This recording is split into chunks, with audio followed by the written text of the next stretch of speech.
Olá, muito obrigado, muito bom dia a você que a partir desse momento começa a acompanhar conosco a nova edição do nosso Jornal do Sul de Minas, ao vivo pela TV aberta, também pela Sky e já nas redes sociais. Para isso você acessa o facebook.com/Jornal do Sul de Minas. Muitíssimo obrigado pelo seu carinho, pela sua atenção, pela sua audiência para com esse que é o primeiro informativo do dia pela nossa TV Postos. Que tenhamos todos um dia muito feliz, um mês novo muito feliz, porque nós estamos fechando praticamente a semana, mas concomitantemente estamos abrindo um novo mês. Janeiro de 2019 já virou história e nós renovamos a nossa fé, a nossa esperança para o novo mês que se apresenta a cada um de nós. Temos aí novamente um belo dia nos saudando, nos inspirando para que nós possamos começar aí esse mês novo realmente com os nossos ânimos renovados. Se não temos um céu absolutamente azul, nós temos um tempo bastante agradável, uma condição climática, meteorológica bastante agradável. Aqui, de frente à Avenida João Pinheiro, a gente consegue perceber uma ligeira nebulosidade e a imagem lá do alto da Serra de São Domingos acaba aí atestando isso. Realmente uma nebulosidade um pouquinho mais acentuada em relação ao dia de ontem, mas a princípio nada que nos remeta aí à probabilidade de chuva, pelo menos no período da manhã, até porque ontem no final da tarde nós tivemos uma pancada de chuva bastante intensa em Poços de Caldas. Os jornais diários locais hoje estampando aí o mesmo assunto praticamente, o Jornal da Mantiqueira.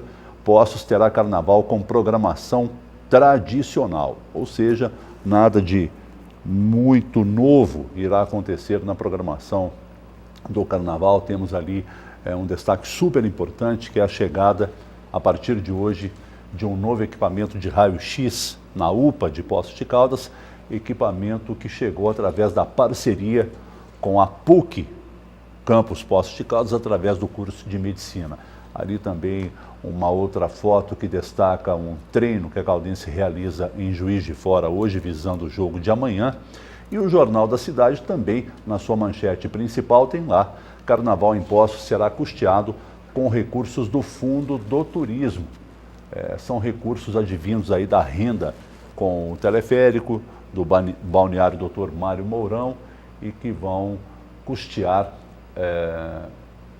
aquilo que o Carnaval apresentar em termos de organização do município, não é? Outros detalhes ali também, Santa Casa Emergência, o setor de emergência tem novo diretor, enfim, capa do Jornal da Cidade. Os nossos horários alternativos para esta edição, para você que não consiga acompanhar na íntegra agora, nós iremos ao ar novamente às 15 horas, também às 23 horas e 30 minutos, às 3 horas todo o áudio do programa sendo reproduzido também pela MAC Rádio, e já no comecinho da tarde, o programa de agora entra também no nosso aplicativo. Se você não baixou, baixe, é o TV Poços Play. Para o programa de hoje, nós precisamos lembrar que estamos exatamente a uma semana da tragédia de Brumadinho. Claro que nós não gostaríamos, enquanto país, de estar passando por essa provação que todos nós, brasileiros, mineiros, estamos passando. Mas, fato consumado, a gente precisa tirar aí o proveito, se é que exista algum proveito a ser tirado de uma situação tão dolorida para cada um de nós, ainda que nenhum de nós conheça ninguém afetado por essa tragédia. Nós precisamos nos solidarizar com os irmãos atingidos por mais uma tragédia que desta vez afetou a cidade de Brumadinho. E se a tragédia por si só já é uma grande protagonista, um outro protagonismo também foca no trabalho dos bombeiros militares, que estão arduamente, dedicadamente se empenhando no alívio das agruras desse lamentável fato. E justamente por isso que o nosso convidado de hoje o Tenente Bombeiro Militar, Tenente Souza, a quem eu saúdo agora, desejando um dia muito feliz e agradecendo enormemente a sua gentileza, viu, Tenente, de estar conosco nessa manhã. Seja bem-vindo. Obrigado, bom dia. Mais uma vez, nosso amigo advogado, doutor Elvio Bezerra, nos ladeando aqui, co-apresentando a edição de hoje. Estava sumido, meu amigo. Bom dia, Elvio, seja bem-vindo, viu? Bom dia, Pedro. Bom dia ao Tenente Souza. E hoje para falar de um assunto ao mesmo tempo tão delicado, mas para ressaltar uma profissão tão importante que é o bombeiro. Com certeza. Tenente, quando eu menciono esse protagonismo, ainda que vocês estejam sempre prontos para esses eventos, não é? Esses lamentáveis eventos, é um protagonismo que vocês não querem para a corporação, não é verdade? Sim, de forma alguma, nós estamos sempre preparados, né, para qualquer eventualidade, para o socorrimento público, porém é realmente um protagonismo que nós não desejaríamos que ocorresse. O senhor é natural de onde, Tenente? Eu sou natural de Itajubá. De Itajubá. Isso. Tenente, quando um evento desse acontece, a gente fica tentando imaginar como é que vocês, militares, bombeiros militares, se dividem entre o precisar fazer o que tem que ser feito e o emocional que atinge a todos nós, independente de farda ou não. Como é que vocês administram isso? Todos os bombeiros, né, militares, eles têm acompanhamento médico e psicológico também, oferecido pela corporação, através dos núcleos de atendimento à saúde, que nós temos, né, sediados em batalhas da Polícia Militar, alguns até mesmo dentro do Batalhão de Bombeiros Militar, como é o caso de Varginha, tem um núcleo de assistência à saúde, de atendimento, né, ao militar. Agora, vocês, claro, né, que ao chegar num local atingido tão duramente por uma tragédia, já chegam com o planejamento pronto do que deverá ser feito. Ou primeiro, vocês vão conhecer o tamanho da tragédia para depois começar a agir. Como é que funciona essa logística? O que ocorre é que nos cursos de formação, isso já o bombeiro militar já é treinado, né, desde que ele entra, tanto no curso de soldado, quanto no curso de oficial, ou nos demais cursos de formação, que no caso é o curso de formação de sargentos, ele já é doutrinado a lidar com situações adversas de socorrimento público. Porém, existem também os cursos de especialização, na qual as particularidades de cada um, né, como posso dizer, aptidões mesmo. As aptidões do bombeiro militar, elas são melhoradas. Essas aptidões são opcionais, Tenente? Cada um opta por aquilo que quer se especializar? Sim, sim. Então, no meu caso, por exemplo, eu tenho especialização em 3 áreas de salvamento, sendo que a que eu mais me adapto é a de salvamento em altura e a de mergulho, e de salvamento aquático também. Então, essas habilidades elas são melhoradas durante esses cursos de especialização, e motivo pelo qual, na questão de Brumadinho, foram convocados os militares que têm curso de especialização na área de salvamento, que no caso são os militares possuidores de BREC e de CCEI, que são os 2 cursos que ali é o que mais a gente precisa. O BREC é o busca e resgate em estruturas colapsadas, em que o militar ele tem toda a técnica ali para buscar e resgatar pessoas nessa situação. E o CCEI seria o curso de salvamento em soterramentos e enchentes. Então, essas habilidades do militar, né, que já passou por esse curso, já são mais refinadas, digamos assim, e ele tem uma facilidade. Então fica meio que, como que a gente sempre fala no bombeiro, né? Fica no automático, né? Então a pessoa chega, ela sabe o que ela tem que fazer, não precisa de uma orientação específica. Daquela orientação, o que acarretaria em demora no atendimento. Muito embora exista um planejamento, sim, estratégico específico para essa ocorrência. Então, no dia 25, né, na data do fato, né, aproximadamente ao 12h50, mais ou menos, nós já recebemos a informação e o comando da corporação já, com vistas a planejar a operação, já solicitou, né, e antes mesmo dessa solicitação, a gente já estava verificando os recursos humanos e logísticos, né, materiais que nós poderíamos dispor para a operação. E isso não foi só a nível de Poços de Caldas, foi a nível do estado inteiro. E eu acredito até que a nível de Brasil, se for pensar bem, porque todos os corpos de bombeiros militares do Brasil se solidarizaram e mandaram vários especialistas, né? Então temos o Corpo de Bombeiros do Espírito Santo, né, de São Paulo, de Goiás, se eu bem me lembro, que também estão nos fornecendo apoio humano e logístico necessário ao atendimento no local. Tenente, o Corpo de Bombeiro de Poços de Caldas conta com profissionais aí das mais diversas especialidades ou não? Em determinadas situações precisa necessariamente contar com outras regiões? Hoje, nós falamos em termos de unidade, né? Nós hoje temos uma característica de como se fôssemos um batalhão.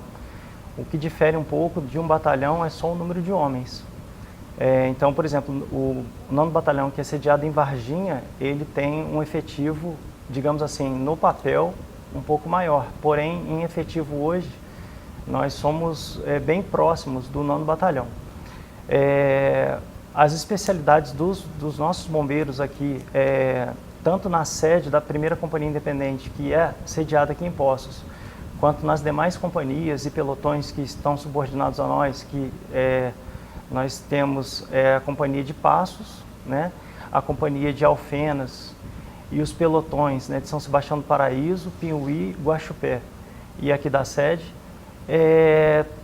todos têm militares especializados nas mais diversas áreas. Então, quando extrapola essa, digamos assim, essa capacidade operacional de fazer frente ao evento, realmente existe essa possibilidade da gente contar com outros batalhões, né, de área, no caso do 9º Batalhão em Varginha, a CIA Índia agora de Pouso Alegre, que foi recentemente elevada, para fazer frente àquela missão. O senhor, tenente, está lotado aí na 1ª Companhia Independente, sim, em Poços de Caldas. A companhia tem quantos militares hoje? Hoje nós somos 74 militares na 64? sede. 74. 74. Bastante, hein, tenente? Sim. Onde a maior parte do efetivo nosso é do setor operacional, né? Que nós temos hoje 48 bombeiros na ala operacional. Então, são 12 militares por turno, de 24 horas. Operacional, me permita usar um termo chulo aqui, é o mão na massa mesmo, sim, né? Sim.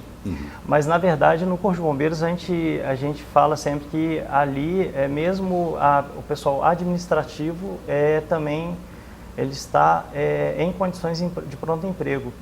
Independente de estar em casa ou de estar no serviço, lidando com a questão burocrática, digamos assim, da corporação. Por muitas vezes ali a gente é acionado. Então, às vezes, esses dias mesmo, quando teve uma ocorrência em que uma carreta, né, se eu bem me lembro, foi no final da semana passada, foi 4h30 da manhã, de uma quinta para uma sexta, e extrapolou a capacidade, o pessoal estava todo lá, empenhado, e em outras ocorrências também. E hoje nós temos mais viaturas, né? Então tocou a ocorrência e quem desceu fui eu e mais 2 militares da administração. Então a gente está sempre pronto ali para atender.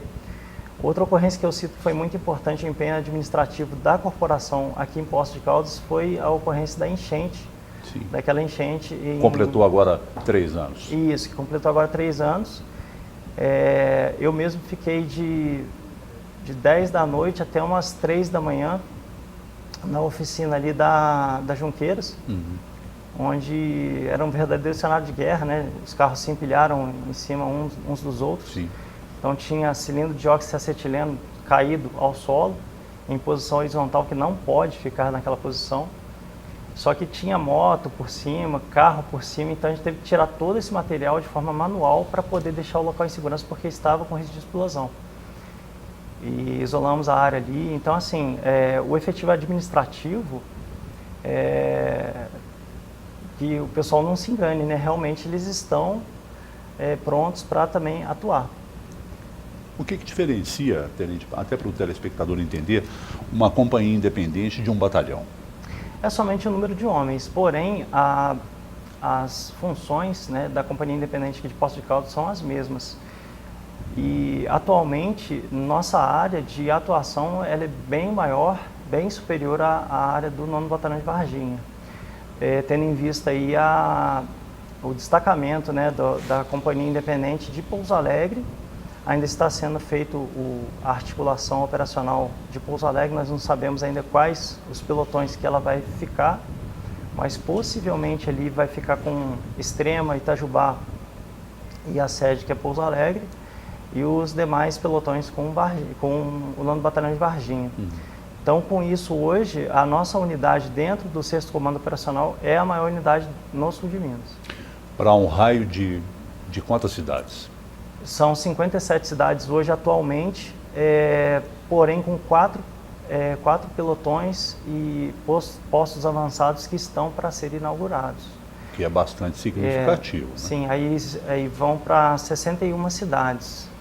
Então, na verdade, Andradas, né, é um dos pelotões, ou posto avançado que está para ser inaugurado, e Machado também.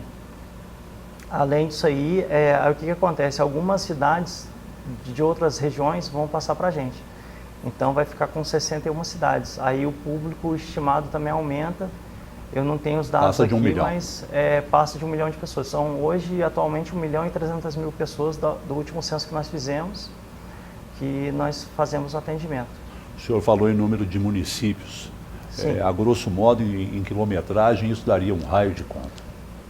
Mais Agora ou menos. aqui eu não tenho essa informação. Mas deve passar de 200 quilômetros de raio. Eu não sei, Eu presumo que sim. Não sei precisar agora com esse respeito. Eu posso depois Mas eu fazer presumo que deva passar área... dos 200 quilômetros, né? São várias cidades, né? Pois é. Mas também tem muitas cidades próximas aqui, né? E quando a gente fala de 1 milhão de pessoas, Sim. é muita gente. Sim, sim. É muita gente. É uma micro-região bastante volumosa, né? Sob a batuta aí da Companhia Independente de Poços de Caldas. Nós temos um primeiro intervalo, é bem rápido.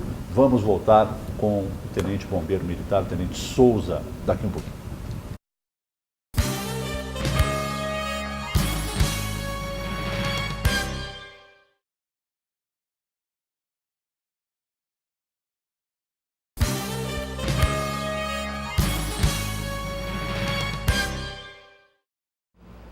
Muito bem, estamos voltando ao vivo aqui dos estúdios da TV Poços, quando estamos conversando com o bombeiro militar, o Tenente Souza.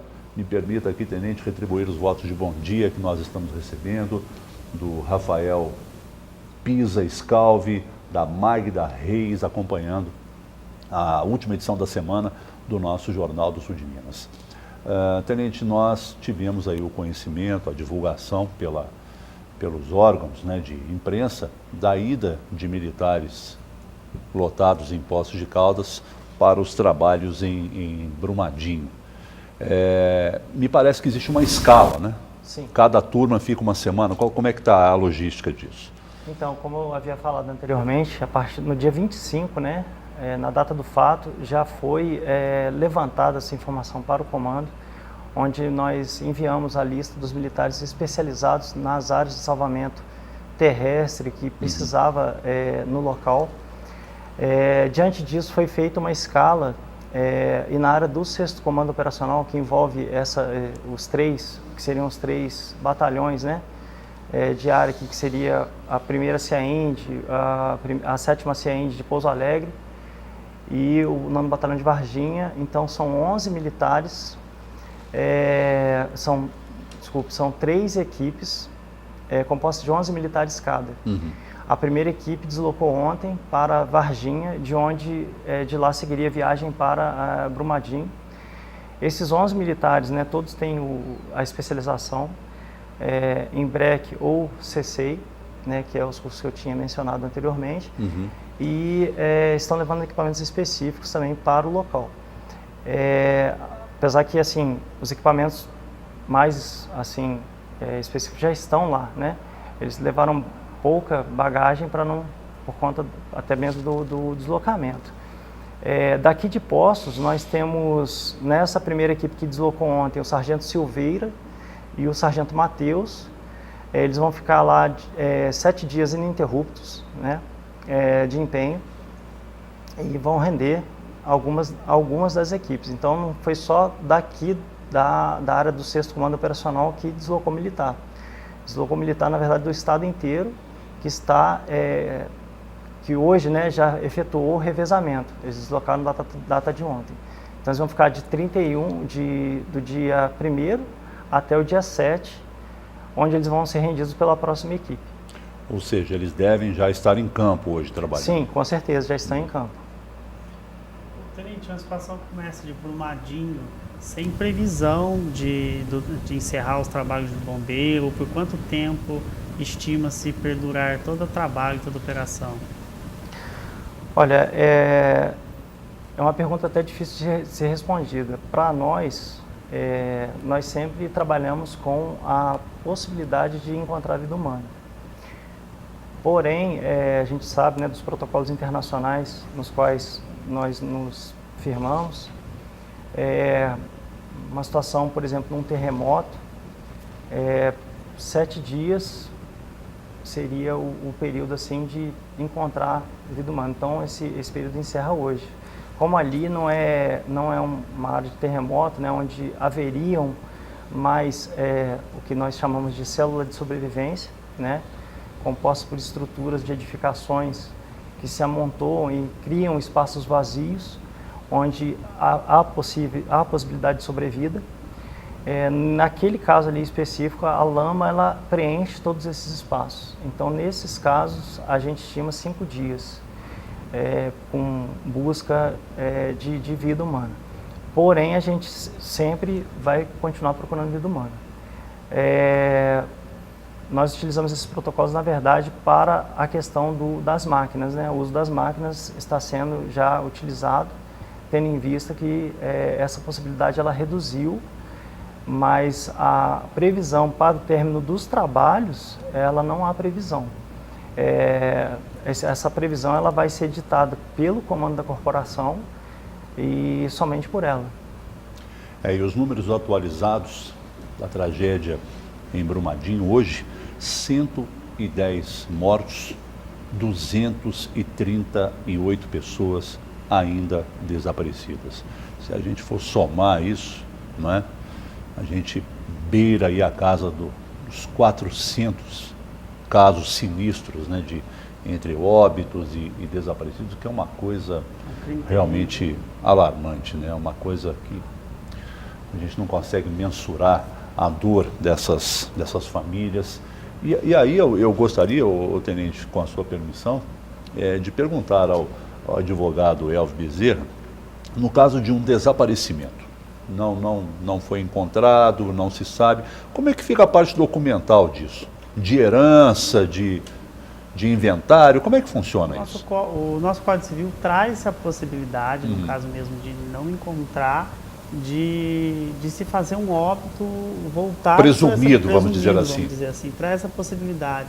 Há uma previsão legal nesse sentido. Aí, com o embasamento dessa presunção, vamos dizer, trabalha-se com todas as outras hipóteses. Ok. Tenente, ontem eu vi uma reportagem, eu li uma reportagem que me tocou muito, né, que é o voluntário querendo ajudar, não é? Sim. Um grupo lá em Brumadinho, um grupo de umas 10 pessoas, entre homens e mulheres, recolhendo as fardas dos bombeiros, até me comove isso, para lavar as fardas, passar e devolver aos militares. Quer dizer, a tragédia traz consigo essa possibilidade de empatia mesmo. Sim, a solidariedade ela é muito importante, né, e nos ajuda muito. Nós também somos pessoas humanas, né, muito embora estamos vestindo a farda, né, para nós é um orgulho muito grande, é uma satisfação muito grande. Quando eu entrei em 98 no Corpo de Bombeiros, em julho de 98, foi o que eu escolhi, né, para minha profissão. Né? Tu tem 20 anos de corporação? Eu faço 21 anos esse ano. Puxa vida, tão jovem, né? Já com 20 anos de corporação. Entrei com 19 para 20 anos no curso soldado, curso de formação de soldados. Na época eram 30 vagas para todo o estado de Minas. Então, assim, eu fui galgando posições, né? Fiz curso de formação de sargentos em 2003. Posteriormente, em 2015, eu passei no curso de formação de oficiais, no caso, no CHO, né, curso de habilitação de oficiais. E para mim é uma satisfação muito grande, porque, como disse o meu amigo Pedro Aihara, né, Tenente Pedro Aihara, que é o porta-voz da operação, né? Da operação, nós temos a oportunidade, né, e a responsabilidade de... Para a gente encara isso, todos nós, né, bombeiros militares, encaramos isso como uma grande responsabilidade. De essa oportunidade que nós temos de ser, talvez, a pessoa mais importante no momento mais difícil Sim. da vida de alguém. E nós fazemos isso, não tenham dúvidas, como se fosse uma pessoa próxima a nós, um parente, um pai, uma mãe, um filho, né, um irmão. Porque nós entendemos que aquela pessoa que está ali, ela é importante para alguém. Ela precisa ser, no caso, encontrada, porque a família ela precisa, né, passar por esse processo, né? Esses dias eu estava vendo uma reportagem de um psicólogo, né, falando sobre isso, que todo esse processo de luto, né, a família precisa passar por aquilo para ela poder seguir. E a gente poder auxiliar pelo menos nisso, para a gente é uma honra muito grande e é para isso que nós estamos aqui. E eu acho que esse processo de luto que o tenente menciona, ele acaba concluído com um sepultamento. E quando isso não é possível de acontecer, fica uma lacuna, não é? um vácuo num processo que precisava ser encerrado. E a bem da verdade, tenente, lamentavelmente toda aquela área, ou grande parte daquela área, se tornou um cemitério que não estava programado para ser, não é? As pessoas estão sepultadas de uma maneira, não é, que muitos vão continuar. Estudos, inclusive, estão apontando, né, que esses desastres tecnológicos, né, no caso do nosso país, infelizmente, né, eles demoram mais a pessoa a ter esse prosseguimento da vida, né? Se eu ver aí pelo caso de Mariana, né? Foi uma equipe lá fazer análise do pessoal, inclusive das crianças, né? E até hoje aquelas pessoas elas sofrem com o ocorrido. E situações análogas, né, como por exemplo nas Torres Gêmeas ou terremotos que ocorrem em outros países, esse fator ele é observado assim durante apenas 2 anos, no máximo 2 anos. E a questão de Mariana já faz mais de 2 anos e mesmo assim aquelas pessoas não conseguiram seguir a vida delas porque a questão não foi resolvida. Tenente, na situação específica da Vale de Brumadinho, né? Até vou fazer uma comparação. A situação da Boate Kiss, por exemplo, a gente sabe que tem toda uma aprovação para funcionamento do Corpo de Bombeiro por questões de segurança. Tem alguma possibilidade ou alguma análise que o Corpo de Bombeiro tem que fazer em situações como da Vale, das barragens, por exemplo? Então, na verdade, assim, nós temos uma previsão, inclusive a gente deve disparar essa ordem de serviço, essa determinação para as demais frações, pelotões e companhias que estão subordinados a nós, que é a determinação do comando, para que seja verificado, né, feito reuniões, né, de alinhamento com as empresas que possuem barragens, porque na verdade eles têm que ter um plano de contingência, né, que é um plano de atendimento para alguma eventualidade que ocorra com aquela barragem. Então, nos próximos dias aí a gente deve ter esse alinhamento de condutas, né, e disparar essa ordem de serviço para os demais oficiais, comandantes de pelotão e companhia, para que façam contato com os órgãos e façam essas reuniões e verifiquem, né, a situação das barragens. Tenente, acho que é bom a gente dar uma refrescada na memória do telespectador que o comando lá do Coronel Ângelo, né, Eduardo Ângelo, Sim. É bastante incisivo, né? Mais Sim. de 200 homens sob o comando dele. Sim. E ele passou por Poços de Caldas por um longo período, né? Sim, ele foi meu comandante aqui, inclusive. Aqui em Poços. Sim, profissional dedicado e sério, muito íntegro. Então, Ele tem quanto tempo lá em Belo Horizonte agora? Eu não entendi. Depois que ele deixou aqui em 2008? 2008, mais ou menos. Eu não me recordo muito bem, mas acredito que sim. Quis a vida, né? Quis o destino que ele estivesse à frente de uma operação tão grandiosa desse jeito. Sim, sim, com certeza. Hoje ele está à frente do... Ele é comandante, né, o Tenente Coronel Ângelo. Ele é comandante do Batalhão de Emergências e Resposta a Desastres Ambientais, né, que é o BEMAD. E é o batalhão especializado. Então, esse batalhão é o que, na verdade, está coordenando as operações no local, tendo em vista justamente essa questão da especialização na área de atendimento de atuação. Ok, nós temos mais um intervalo. Convido você a permanecer conosco. É bem rápido. Voltamos já.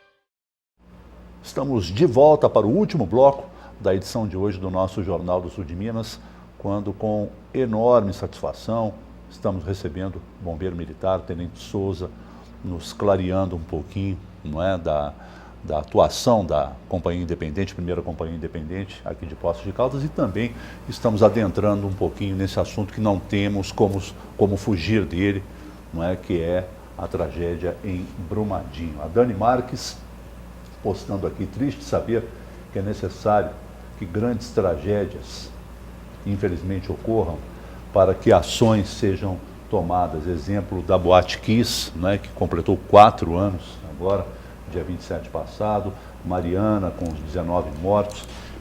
Ainda assim, segundo ela, não foi suficiente para que ações preventivas fossem tomadas. Agora espera-se que isso possa acontecer com, lamentavelmente, a tragédia de Brumadinho. Ontem eu vi uma declaração que me chocou tanto do presidente da Vale, o senhor Schwartzman, dizendo que o equipamento de sirenes, né, que teriam que ter soado, alertando a população, o próprio equipamento foi engolido pela lama. Ué, mas então, que equipamento que é esse que teria que atuar de maneira preventiva e que não atua? É um alarme que não toca na hora que precisa tocar, sabe? É uma explicação rasa, vaga, que lamentavelmente a mim, que sou leigo, não convence. Eu também li uma matéria, Pedro, na complementação, que no local onde tinha pousado, né, que foi totalmente engolida, né, dias antes a equipe da Vale passava se alertando sobre possibilidades de ligar as sirenes, enfim, né, mas que remotamente falando jamais iria acontecer um incidente, uma tragédia dessa. É um quadro que não existe jamais, né, Tenente? A questão ali que a gente observa tem uma nomenclatura técnica que nós chamamos de zona de autossalvamento, que seria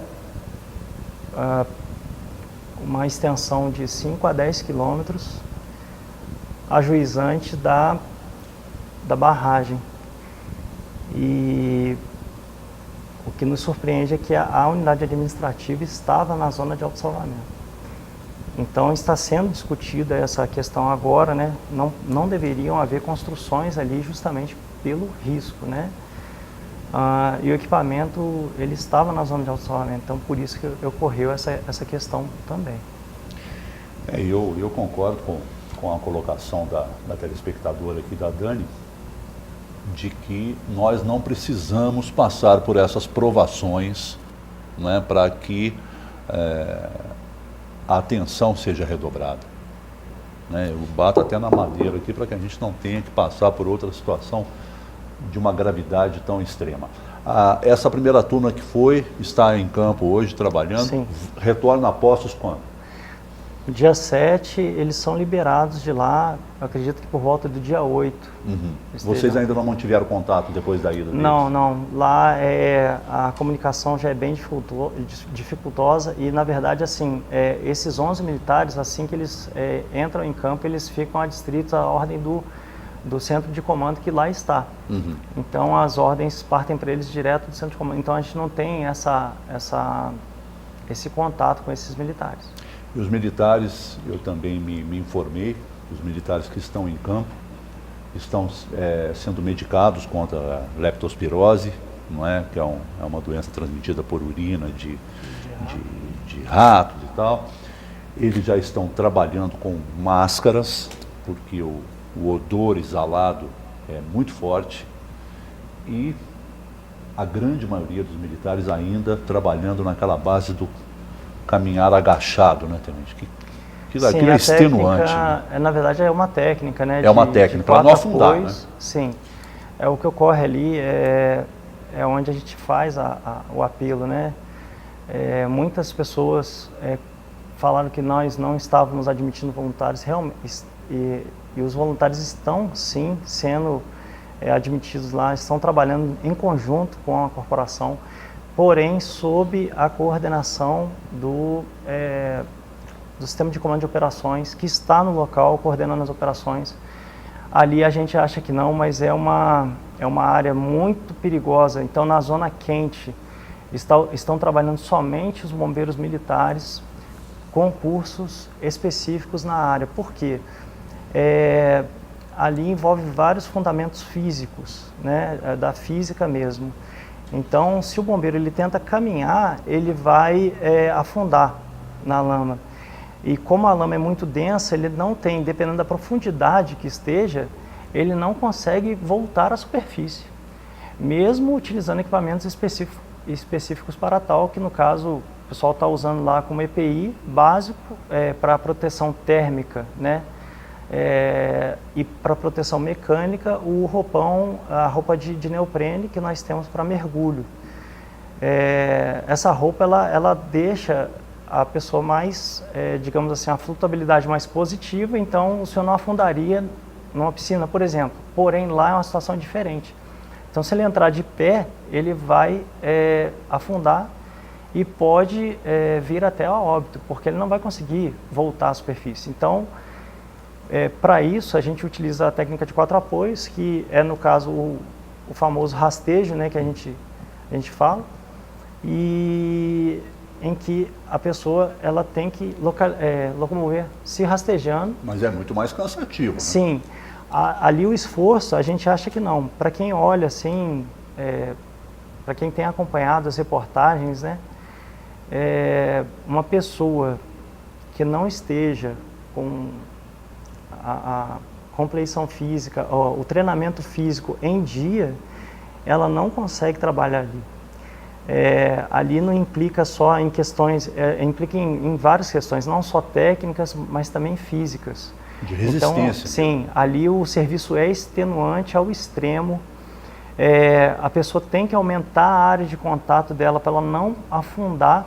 E ainda assim, muitos militares eles precisam às vezes do apoio de outros para que possam se locomover. Então, para as equipes que estão ali trabalhando, é um esforço assim, sobre-humano. A gente pode classificar assim. Uma outra cena que a gente também viu e continua vendo, agora até que nem tanto, mas alguns dias atrás, sim, são os bombeiros, a cena dos bombeiros com uma vara. Sim. Aquilo é para contato? Como é que funciona? Então, alguns locais, ainda mesmo no início das operações, permitiam que o militar deslocasse de pé.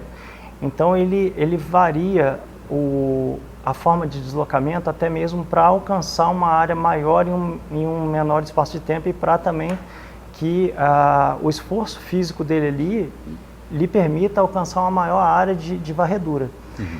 Então ele usa um bastão de madeira ou um galho de árvore, no qual ele se locomove de pé, onde ele visualiza que ele consegue fazer isso. Ainda assim ele usa a vara para quê? Para que ele verifique a profundidade do local, para ver se ele vai conseguir vencer aquele obstáculo de pé, ou se ele vê que está muito fundo, o que ele faz? Ele tem que deitar e usar a vara como uma extensão do próprio corpo para que ele possa, ali é por tato.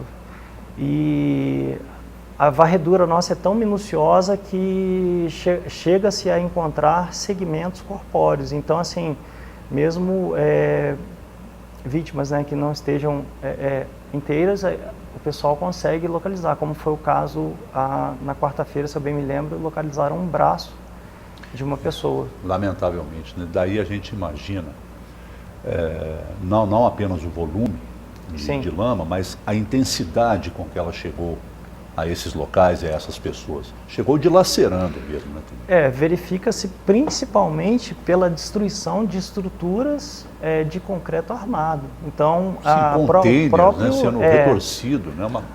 O próprio restaurante, né, ele foi parar aproximadamente, parece que quase a 1 quilômetro do local de origem dele, o restaurante inteiro. Então, assim, mesmo estruturas que estavam mais longe, como por exemplo a própria estrutura da via férrea, que todos devem ter acompanhado, ela caiu. Então, assim, uma coluna daquela, para ela ser arrancada, e a distância que ela estava a lama, a questão do rejeito, né? E a questão também da altura e do fluxo dele foi muito violento e acabou arrancando estruturas de concreto armado. Então, é complicado. Eu presumo, não é, que tudo tenha acontecido de uma maneira tão rápida. Sim. Que as vítimas, principalmente as fatalizadas, né, sequer tiveram tempo de entender o que estava acontecendo. Presumo eu. Dado a rapidez, são 12 milhões de metros cúbicos, né, de água e rejeito. É uma coisa absurdamente grande, né, Tenente? Eu acredito que as pessoas sequer tenham sentido alguma coisa. É difícil até da gente se colocar no lugar dessas pessoas, né, de imaginar o que tenham passado, porque realmente é uma situação bem complexa. Tenente, como é que está o dia a dia da nossa primeira companhia independente? As ocorrências, principalmente aqui, né, são principalmente as mais sazonais, né, elas têm ocorrido tranquilamente, né, o pessoal tem atendido tranquilamente, tem conseguido fazer frente a todas as ocorrências, não há demandas, por assim dizer, reprimidas, né. Aumentou o nosso efetivo com a questão de ir à companhia independente. Antigamente a gente trabalhava aqui, eu cheguei a trabalhar como comandante de pelotão com 6, 5 militares. Hoje nós temos 12 militares por dia, né? Além desses 12 militares, como eu falei, né, temos a administração, que não está somente no horário administrativo ali, o horário normal, né, de 8 às 5, e temos equipes, né, que todo dia podem vir a suplantar ali o efetivo operacional. Então nós temos uma escala em que, por exemplo, hoje eu estou de plantão nessa escala com mais 3 militares da administração. E mesmo se formos quando vamos para casa, né, às 5 da tarde, encerra o expediente administrativo, nós estamos, na verdade, de serviço. O bombeiro militar, na verdade, ele está sempre de serviço, né? Nós somos pagos, né, pelo Estado, 24 horas ininterruptas, né, de disponibilidade para o serviço. Não quer dizer que nós estamos efetivamente trabalhando, mas se for acionado, tem que estar no quartel em um tempo pré-determinado. Tenente, na sua pessoa eu quero estender aí os nossos cumprimentos, o nosso reconhecimento, sincero mesmo, viu, Tenente, pela beleza de trabalho que o Corpo de Bombeiros está realizando nessa tragédia de Brumadinho, diante de tanta consternação, né? As pessoas assim, num momento horrível da vida delas, e os bombeiros ali incansavelmente na busca por vida, não é? Como o próprio Tenente frisou, que isso deva continuar, ainda que com o passar dos dias isso vai ficando cada vez mais remoto, não é? O encontrar pessoas com vida. Mas na sua pessoa, externo aos seus colegas, o reconhecimento do Brasil, não digo apenas de Minas Gerais, não, né? O orgulho que todos nós temos em ter uma corporação tão digna como é a Corporação dos Bombeiros Militares. Leve consigo aí o reconhecimento de todo o país e de todos os nossos telespectadores, com certeza. Agradeço. Queria, por último, falar aqui que nós, bombeiros militares, desde que entramos, né, para a corporação, nós somos doutrinados, literalmente, a darmos nossa vida pelo outro, e para isso nós não temos limites. Então, que o pessoal, o público, né, que esteja nos assistindo, que tenham essa certeza, contem com o Corpo de Bombeiros Militar de Minas Gerais para qualquer adversidade, e que tenham a certeza também que aqueles que estão lá, não só os que estão em Brumadinho, mas que estão também hoje, nesse momento, atendendo a alguma ocorrência, que nós não nos enxergamos como heróis, mas nós não enxergamos limites para que cumpramos nossa missão de salvar vidas.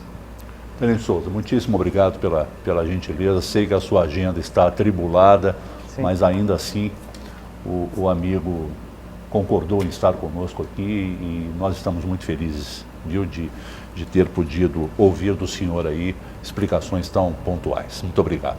Elvio, mais uma vez, muito obrigado, bom final de semana, e apareça mais, viu? Você anda muito desaparecido. Com certeza, Pedro. Eu aí já quero parabenizar, em nome do Tenente Souza, o trabalho de todo o Corpo de Bombeiro de Minas e do Brasil, e um bom final de semana a todos que acompanham o Jornal Sul de Minas. Muito obrigado. A você que esteve conosco, nosso muitíssimo obrigado. Desejo sincero de plenitude, de felicidade para esse seu dia. Um maravilhoso final de semana a todos e até segunda-feira.